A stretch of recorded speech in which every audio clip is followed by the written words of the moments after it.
nonton HP atau iPad atau TV, YouTube, apapun itu menyebabkan speech delay? Jawabannya adalah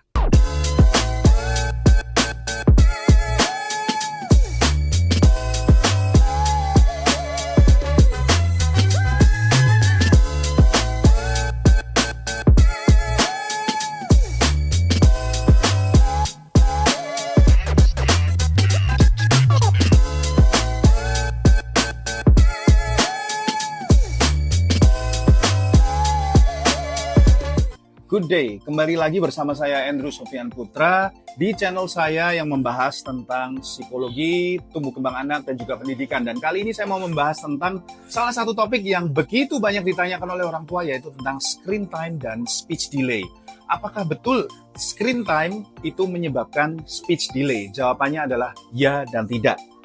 Kalau screen time ini memenuhi dua persyaratan ini, pasti itu menyebabkan dan mempengaruhi speech delay, yaitu screen time yang pasif dan juga eksesif. Ya, jadi kalau screen time-nya pasif dan eksesif, itu kemungkinan menyebabkan speech delay. Tetapi kalau tidak mempunyai pasif atau eksesif ini, sebetulnya it's okay.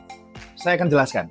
Pasif itu maksudnya apa? Jadi screen time itu adalah ketika anak nonton HP atau iPad atau TV, YouTube, apapun itu secara pasif. Jadi mereka cuma duduk, terus nonton, terus show-nya ganti, dan mereka tidak berinteraksi dengan seseorang pun ataupun dengan AI dari gadgetnya sendiri gitu. Misalkan kalau HP kan bisa video call tuh. Video call tuh kan ada interaksi gitu ya.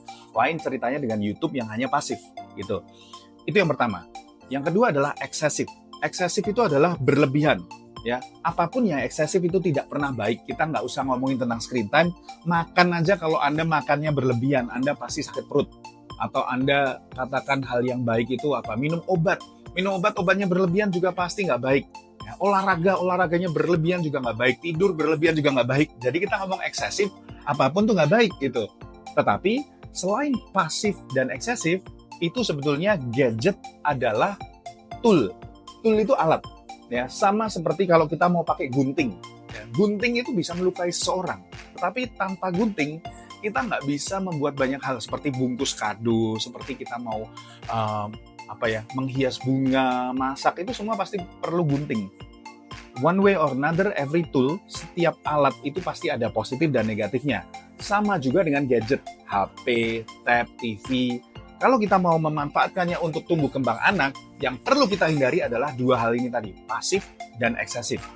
Jadi untuk menghindari yang pasif, sebetulnya yang bisa kita lakukan pada anak itu adalah menstimulasi anak dengan cara misalkan gini. Salah satu yang paling simpel adalah lagu YouTube dimainin, terus tiba-tiba di stop, kita tinggal ngomong play gitu. Play. Ketika anak menirukan play, lalu kita pencet play, itu kita sudah berinteraksi. Ya, saya ada bahas juga ini tekniknya namanya communication temptation atau CP, atau bahasa Indonesianya adalah godaan komunikasi. Jadi kita biarkan anak nonton, tiba-tiba kita stop, terus kita bilang play, sehingga anak kita itu ngomong play. Jadi kalau anak kita sudah ngomong play, baru kita mainin gitu. Jadi dengan cara yang paling simpel ini kita melatih anak untuk berkomunikasi secara verbal, sehingga ketika mereka ngomong play, film ini lanjut lagi, YouTube ini lanjut lagi. Itu salah satunya. Ada juga dengan cara, misalkan anak ini nonton kayak film Dora the Explorer, atau film yang lainnya, ya, film anak-anak, misalkan Peppa Pig. Peppa Pig itu salah satu film yang bagus. Nah, kita bisa tanya anaknya, ini apa yang terjadi? Siapa sih yang melakukan ini? Ya. Jadi dengan kita berinteraksi dengan anak ini nontonnya nggak pasif. Dan kalau anak ini nontonnya nggak pasif, itu juga akan melatih secara verbal kemampuan komunikasi anak. Karena anak saya ada dua, ya, dan dua-duanya nonton TV-nya juga lebih dari 2 jam sebetulnya. Tetapi karena tidak pasif, kemampuan bahasa mereka berkembang gitu. Dan tentunya kita harus batasin eksesifnya itu sebatas mana hanya orang tua yang tahu. Contohnya begini, ada anak yang bisa tahan minum susu 1 gelas sehari, ada 2 gelas sehari, ada yang nggak tahan sama sekali. Ya ini hanya orang tuanya sendiri yang paling tahu. Ya, jadi kurang lebih seperti itu.